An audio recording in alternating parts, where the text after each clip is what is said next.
我想問下你哋，兩夫妻裏邊咧最影響夫妻感情嘅因素係乜嘢咧？絕對唔係因為錢，應該係兩夫妻裏邊咧非要爭個輸贏。我同阿勁哥啊都係同齡人，都係屬虎嘅。我哋相處咗幾廿年，我哋相處之道咧就係12個字：相互服軟，輪流低頭。彼此心痛。我哋兩公婆後生嘅時候咧就掛住做生意，到咗我哋年齡退休嘅時候咧又要湊孫仔孫女啦。難得兩公婆咧真係好少話出嚟旅下遊啊咁樣。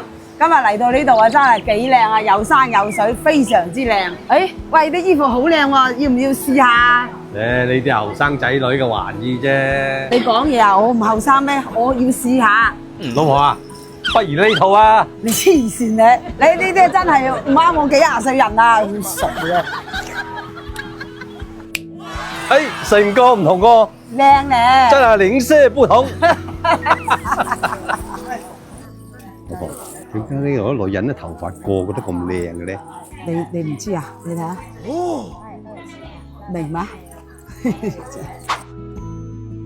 誒，老公，幫我影個相喺呢度咁靚景，好唔好啊？好，你幫手影個相嚟。望鏡頭，望鏡頭。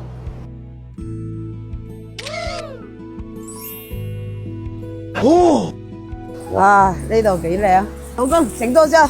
好，嚟，嚟，望鏡頭，望鏡頭。耶！OK，嚟，老婆睇下，老婆，呢度嘅洗髮水啊，應該好好用。你睇下，個女人用到烏啜啜，又長又黑。係啦，我哋影多幾張相之後咧，買翻啲翻去。